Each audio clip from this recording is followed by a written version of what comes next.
retrouvons dans une ville où chaque souffle transporte le murmure de découvertes nouvelles, où les plus grands esprits du monde se rassemblent pour révolutionner les sciences. Cette ville, c'est Bagdad au IXe siècle, capitale du califat abbasside, un phare de savoir dans un monde en pleine transformation. Bagdad sous les Abbassides est un carrefour mondial où les connaissances venues d'Inde, de Perse, de Grèce et de Chine sont traduites, enrichies et perfectionnées. Au cœur de cette effervescence intellectuelle se trouve un lieu mythique, la maison de la sagesse, Beit al-Hikma. C'est là que les plus grands savants de l'époque se retrouvent pour traduire, enseigner et innover. Parmi eux, un homme se démarque.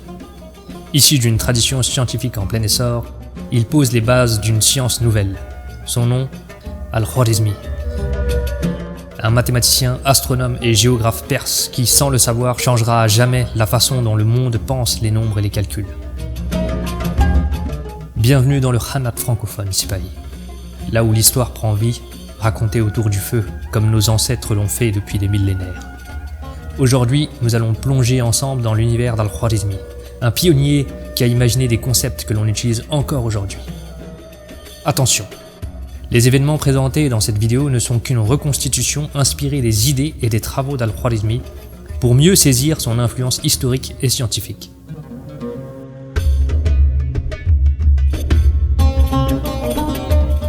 Ainsi, nous sommes à Bagdad, au cœur du califat abbasside.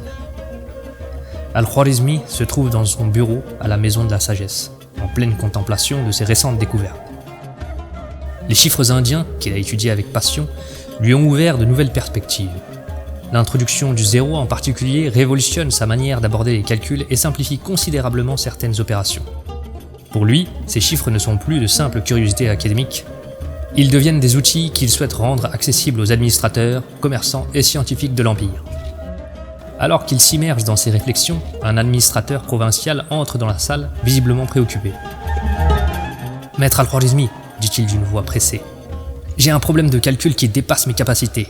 Nous devons répartir les récoltes entre plusieurs provinces, mais les distances sont grandes, les besoins varient et les calculs sont complexes. Toute erreur pourrait provoquer de grosses pertes ou bien alors des pénuries. » L'administrateur dépose des parchemins sur le bureau et Al-Khwarizmi fronce les sourcils en voyant des chiffres romains, peu pratiques pour ce genre de calcul. Il pense alors aux chiffres indiens et à leur fluidité. Inspiré, il prend une plume et commence à griffonner, non pas pour répondre immédiatement, mais pour imaginer une solution plus générale, adaptable à de nombreux cas. « Je vois », dit-il avec un éclair de génie. « Ce problème n'a pas besoin d'être recalculé à chaque fois. Nous pouvons le résoudre systématiquement en suivant des étapes claires, une méthode qui s'adapte, quel que soit le nombre de provinces ou les récoltes à distribuer. » Al-Khwarizmi trace alors ce qui semble être la première ébauche d'un algorithme, une méthode pas à pas qu'il est possible de répéter et même d'appliquer à d'autres contextes. En structurant ces règles universelles, il pose les bases d'une méthode permettant de simplifier les calculs complexes pour les rendre accessibles et pratiques à tous. Regarde-toi aujourd'hui, Sipahi, des siècles plus tard avec ton smartphone en main ou ton ordinateur devant toi. Ce qui fait fonctionner chacun de ces appareils, ce sont des programmes et des algorithmes.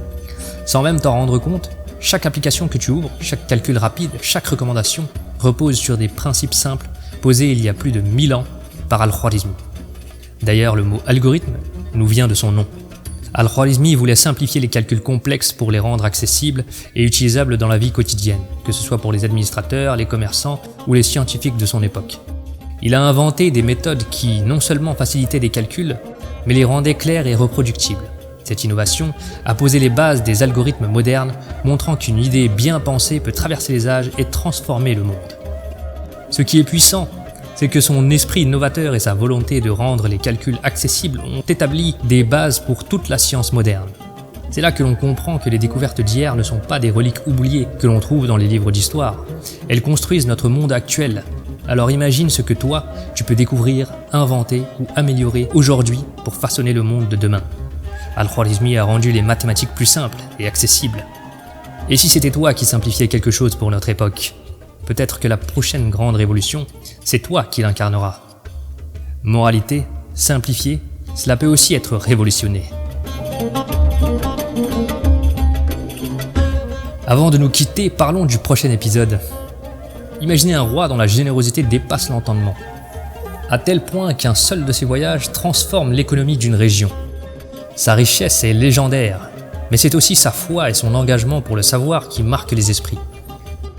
Dans notre prochain épisode, nous suivrons les traces d'une figure emblématique dont le nom évoque encore aujourd'hui grandeur et piété. J'espère que vous êtes prêts à rencontrer ce souverain hors du commun. En attendant, si vous avez des suggestions ou des figures historiques que vous aimeriez voir invitées dans le récit, laissez-nous vos idées en commentaire. Peut-être qu'ils rejoindront bientôt les rangs du Khanat francophone.